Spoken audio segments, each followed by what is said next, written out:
जब काफी दिन गुजर गए, उन्होंने एक दिन घोड़ा रोका, कहा बेटा तुम रोजाना इस टाइम आते हो और मुझे देखते हो, क्या बात है? कहा मैं भी चाहता हूं कि मैं आपसे तालीम हासिल कर लूं, मुझे आलिम का देखना अच्छा लगता है, पसंद करता हूं, मगर मैं चाहता यह हूं कि मैं आपसे इल्म हासिल करूं। वो कहने लगे बेटा मेरे पास वक्त नहीं है इतना, मुझे ये काम है, मुझे यहां पढ़ाना रहता, यहां रहता, वक्त है ही नहीं, मैं तुम्हें कैसे पढ़ा पाऊंगा। तो उस बच्चे ने क्या कहा, इन बच्चों के लिए है, ये सबके लिए, जो बच्चे पढ़ रहे हैं उनके लिए भी। उस बच्चे ने कहा जनाब रास्ता मैं निकाल लूंगा। कहा क्या रास्ता?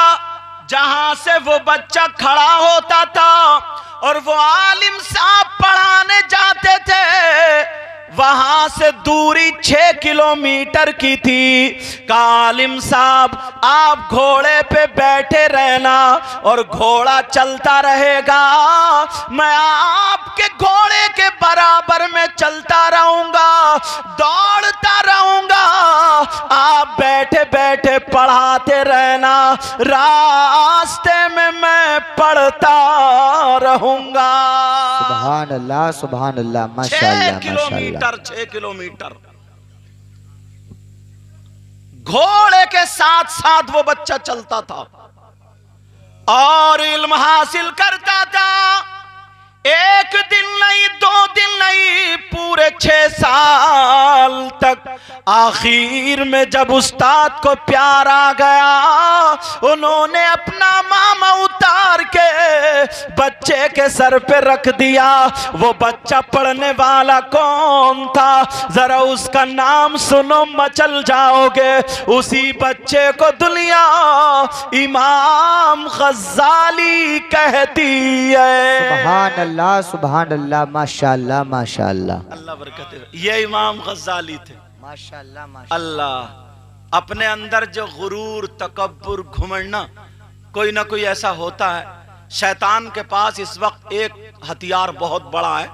वो हथियार ये है, उसे गुरूर दे देता है कि अरे तू तो मौलाना हो गया, अब बाकी तो मौलाना नहीं है, तू इन्हें सलाम क्यों करेगा, यही तुझे करेंगे, वहां मारा जाएगा। अंदर का गुरूर, तकब्बुर तोड़ो। अल्लाह अल्लाह, जरा सुनो इमाम गज़ाली की।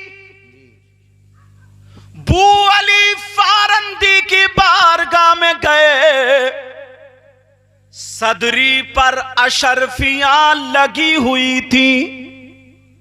कहा पढ़ने आया हूं, इल्म हासिल करने आया हूं। बैठे ना तो जगह को फूंक के बैठे। कहा अच्छा? कहा ऐसा करो, पहले अंदर का जो शैतान है ना उसको खत्म करो। कहा क्या मतलब? का मतलब ये होगा अगर इल्म हासिल करना है तो पहले गुरूर और तकब्बुर, घुमंड को खत्म करना होगा। कहा कैसे? अगर तुम्हें इल्म हासिल करना है तो सुनो, एक खजूर की बोरी सर पे रखो, चौराहे पे खड़े हो जाओ, आने जाने वालों को रोजाना खड़े हो करके एक खजूर दो और उससे कहो मुंह पे तमाचा मारे, एक खजूर के बदले में तमाचा खाओ। 3 साल तक आपने यही किया। ऐसा करने वाला बच्चा, उसी का नाम इमाम गज़ाली होता है। अब गए, कहा हुजूर अब क्या सबक है? कहा अब सबक यह है, तुम नमाज पढ़ोगे, दुआ नहीं मांगोगे। कहा फिर? कहा सीढ़ियों पे जाकर के बुजुर्गों की जूती साफ करके, टेढ़ी बेड़ी जो हो जाती है नमाजियों की, उनकी सुधार के रखोगे।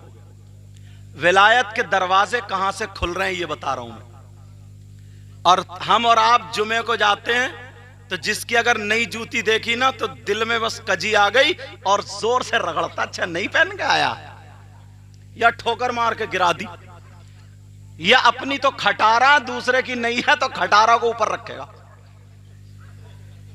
बोलो है नहीं ऐसा? अल्लाह अल्लाह, जरा सुनो, गौर करो बेटा, तुम्हें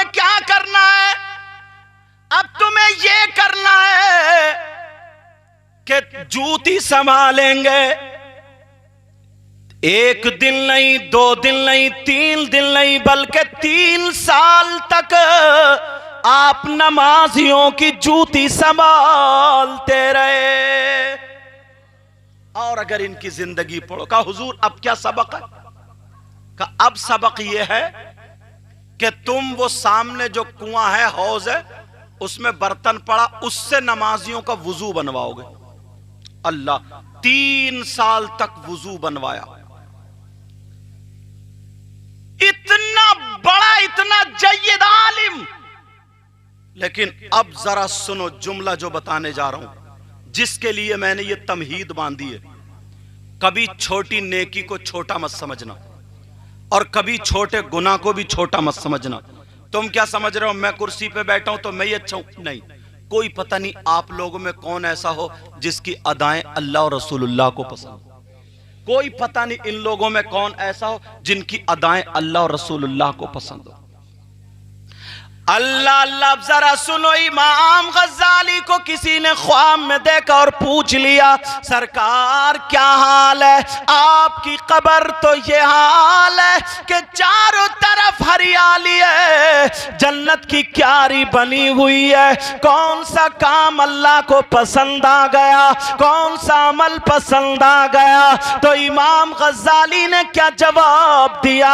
ये नहीं कहा कि मैं नमाज़ें बहुत पढ़ता था, ये नहीं कहा कि मैं रोजे बहुत रखता था, ये नहीं कहा मैंने किताबें बहुत लिखी हैं, ये नहीं कहा मैंने नेकियां बहुत की हैं। वहां हकीकत में उन्होंने ऐसा किया, मगर इमाम गज़ाली क्या बोले, सुनो बेटा, ऐसा मामला हुआ, मेरी अल्लाह ने मग़फ़िरत फरमा दी, मगर अल्लाह को कौन सा काम पसंद आया?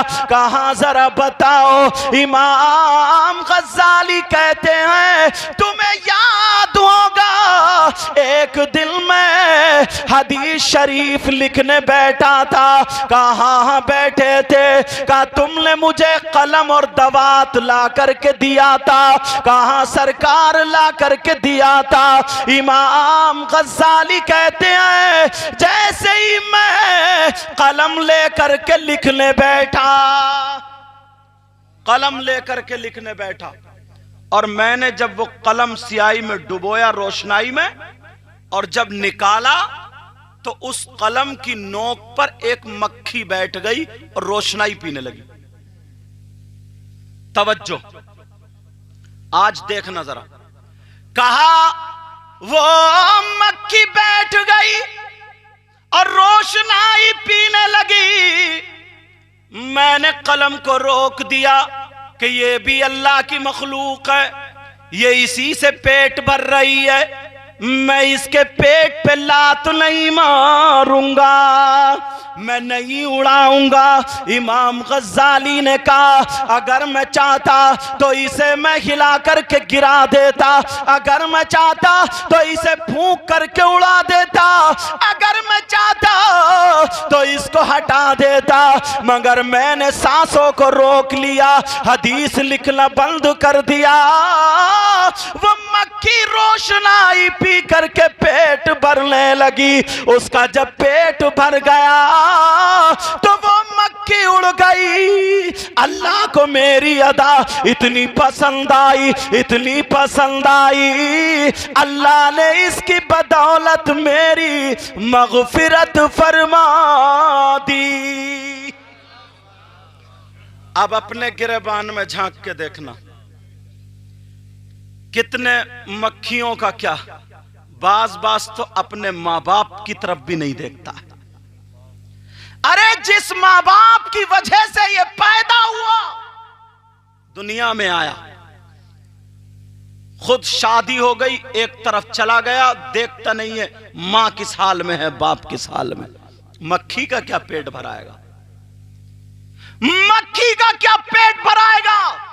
आज लोग छोटी छोटी बात पर गौर नहीं करते। किसी के यहां शादी हो, प्रोग्राम हो, कुछ खाना बच जाता है, प्लेटों में बचा हुआ इकट्ठा करके एक तरफ डाल देते हैं, बोलो होता नहीं होता, तुम नहीं खाओगे, मेहमानों को नहीं खिलाओगे, इसलिए किसी के पांव के नीचे एक तरफ डाल देते, आकर के अगर कुत्ते खाने लगे, बकरी खाने लगे, बास बास बूढ़ा उठता है, डंडा लेके कुत्तों पे डट पड़ता है। इससे पूछो कौन खाएगा ये खाना?